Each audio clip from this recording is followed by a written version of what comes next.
Un jour, un professeur d'université cherchant à décrédibiliser Dieu aux yeux de ses étudiants leur tint ce raisonnement. Si Dieu existe et qu'il a tout créé, alors Dieu est méchant car le mal existe et Dieu l'a donc créé.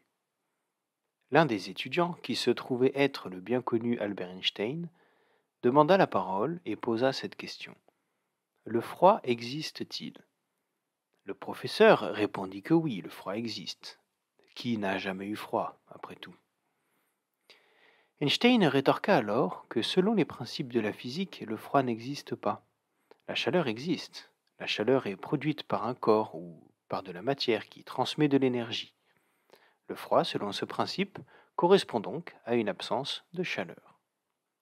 Ensuite, Einstein demanda au professeur: l'obscurité existe-t-elle?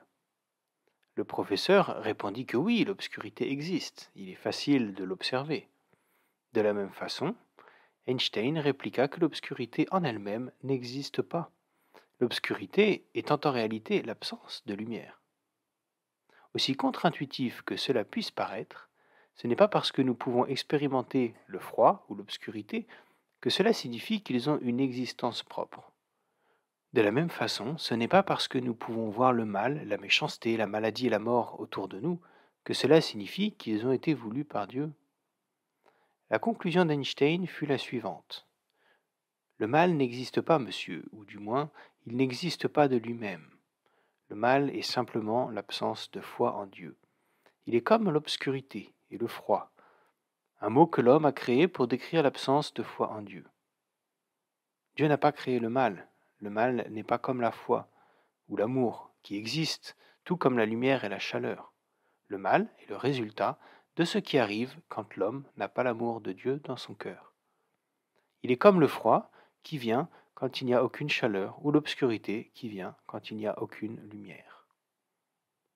La Bible nous confronte souvent à nos dilemmes et il nous est souvent bien difficile de nous remettre en question. Pour ma part, il me semble que le Proverbe 19 au verset 3 offre une merveilleuse conclusion à cette histoire.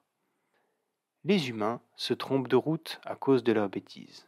Ensuite, ils se mettent en colère contre le Seigneur.